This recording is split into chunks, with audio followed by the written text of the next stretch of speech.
कपड़े धोने वाली बहू। शादी के पहले से ही विभा को कपड़े धोने का बड़ा शौक था। कभी नल के नीचे तो कभी तालाब के पास। अरे मेरी नीली वाली लुंगी नहीं दिख रही है। विभा की अम्मा, कहाँ रखी है लुंगी? अरे वो तो विभा ने परसों ही धोकर रखी थी आपकी अलमारी में, देखो वहीं होगी। वो ना मैंने आज धो दी, मुझे लगा कि गंदी हो गई होगी। अरे कैसे गंदी हो गई थी? उसे तो मैंने पहना भी नहीं। हे भगवान, इस लड़की के कपड़े धोने की आदत से परेशान हो गया हूँ मैं। जितना तो घर में राशन नहीं आता, उससे कहीं ज्यादा डिटर्जेंट पाउडर का खर्चा है। इसकी शादी करवा दो, शादी जाए अपने घर में ही करे काम, फिर चाहे घर के कपड़े धोने हो या पूरे गांव के। हाँ ठीक बोल रही हूँ, देखता हूँ मैं कोई लड़का। वो दिन भी आ जाता है जब विभा को देखने लड़के वाले आ जाते हैं। लड़की मुझे अच्छी लगी। होने वाली सास कहती है, बेटी अगर कुछ पूछना है तो पूछ लो। वैसे तो हमारी लड़की बहुत ही शर्मीली है, जो बोल दो वो मान लेती है, इसे क्या पूछना होगा। अरे कैसी बात कर रही हो माँ, मुझे इन लोगों के घर रहना है, सवाल तो कई है। हाँ हाँ बेटा, पूछ लो ना, क्या पूछना है। आप लोगों के घर कपड़े कौन धोता है? सास का मुंह बन जाता है।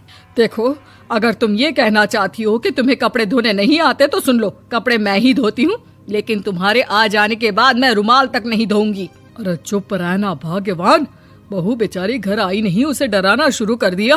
वो क्या है ना बिटिया, अभी तक तो ये कल्लू की माँ ही धोती थी, लेकिन अब तुम्हारे पापा तो दहेज में वॉशिंग मशीन देंगे ही। तभी विभा की माँ बोल पड़ती है, सवाल भी पूछा तो क्या। वैसे भाई साहब, मशीन की तो फिर भी कपड़े धोने की कैपेसिटी होती है। मतलब जो बिटिया दे रहे हैं ना विभा, इसे कपड़े धोने का बहुत शौक है। ये आप लोगों के क्या, आस पड़ोस गांव मोहल्ले सबके कपड़े धो दे और उफ तक ना करे। बाहर देखा नहीं आपने कितने कपड़े सूख रहे हैं? सब हमारी बिटिया ने ही तो धोए हैं। बस भी करो ना माँ, शर्म आ रही इतनी तारीफ सुनकर। और तो और एक दाग निकाल कर दिखाओ तो मान जाऊं। हाँ अच्छा, माफ करना बेटा, मैंने गलत समझा। हमें तो रिश्ता बहुत पसंद है। और ऐसे जुड़ जाता है रिश्ता कपड़े धोने का शौक रखने वाली विभा का। उसकी शादी हो जाती है कोयला फैक्ट्री में काम करने वाले कल्लू के साथ। शादी के बाद अचानक विभा चिल्लाती हुई सास के पास आती है। सासू माँ, अरे सासू माँ कहाँ है आप? ये तो धोखा है, धोखा दिया आप लोगों ने मुझे। इसे ससुर के चक्कर के बारे में पता चल गया। अरे तो उसमें तुझे क्यों धोखा मिला है? अरे नल में पानी नहीं आता, कपड़े कैसे कब धुलेंगे? अच्छा, तू पानी नहीं आ रहा उसकी बात कर रही है। तो आपने क्या सोचा? कुछ नहीं। अच्छा, तेरी माँ ने कहा था कि कपड़े धोने का शौक है तुझे, याद आया मुझे। शौक बोलकर कपड़े धोने वाले मेरे जुनून को कम ना आके सासू माँ, कपड़ा धोना मेरा गुरूर है। तभी पति भी वहाँ आ जाता है। अभी मैंने इसे सनी देओल की फिल्म दिखाई है, उसी के डायलॉग मार रही है माँ। अच्छा सुन, साफ साफ बता रही हूँ, पानी सुबह 4 से 6 और शाम को 10 से 12 आता है, समझी? विभा टाइमिंग सुनकर हैरान हो जाती है।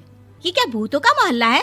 सुबह 4 बजे उठकर कौन कपड़े धोता है? 4 बजे टंकी में पानी जाता है, फिर सारा दिन धोना ना, किसने मना किया? अरे कैसी बात कर रही हैं? 200 लीटर की टंकी में कितने कपड़े धो लूंगी मैं? सुबह ही उठ जाऊंगी मैं। अब क्या था, विभा सुबह 4 से लेकर रात के 12 बजे तक कपड़े ही धोती रहती। एक रोज सास पड़ोस से निकलकर कहीं जा रही होती है कि साथ वाली कहती है, हाँ कल्लू की माँ, जरा ये बताओ कि 2 साड़ी है, 2 ब्लाउज और एक पेटीकोट और एक नाड़े वाला लंबा कच्छा। हाँ तो? अरे तो क्या, कितना लोगी धुलाई ये बताओ। धोबन दिख रहे हैं हम क्या? हमारे पति सरकारी नौकरी से अभी रिटायर हुए हैं और बेटा सुपरवाइजर है कोयला फैक्ट्री में। धोबन समझ रखा है हमें?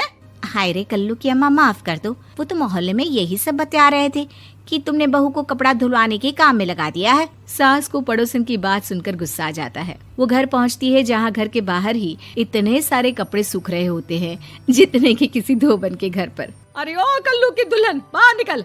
माँ जी यहीं आ जाओ, बाथरूम में चादर धो रहे हैं हम। अरे अभी हम धोते हैं, तुमको बाहर निकलो। ये आस पड़ोस वाले बोल रहे हैं कि हम बहू से कपड़े धुलवा कर उसे कपड़ा धोने वाली बना दिए हैं। अरे छोड़ो ना माँ जी, किन लोगों की बातों में आती हो? आस पास के लोगों का तो काम ही होता है कि वो किसी तरह सास बहू को लड़ा दे।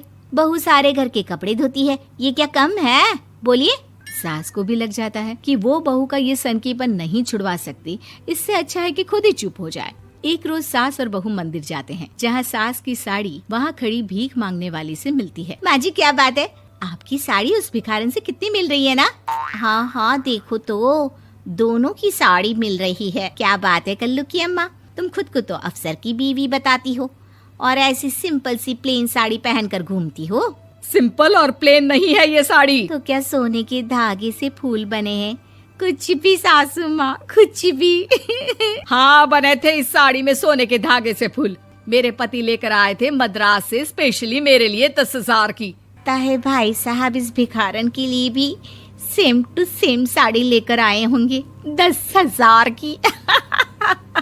सास उस वक्त तो कुछ नहीं कहती, लेकिन बहू के साथ घर आती है और अलमारी से एल्बम निकाल कर लाती है। ये साड़ी देख रही है, ये वही साड़ी है जिसे मैंने अभी पहना था। इस साड़ी में ये जो चमकदार फूल दिख रहे हैं ना, ये सोने के धागों से काढ़े गए हैं। लेकिन तू लोकल वॉशिंग मशीन ब्रश से घिस घिस कर सारे फूलों को निकाल कर साड़ी प्लेन कर दी। मुझे माफ कर दीजिए सासू माँ। और तो और, जब मैंने तुझे तेरी गलती के लिए कुछ नहीं कहा, लेकिन तूने तो सबके सामने मेरा मजाक ही बना दिया। क्यों? बहू को समझ में आ जाता है कि अब से उसका कपड़े धोना बंद।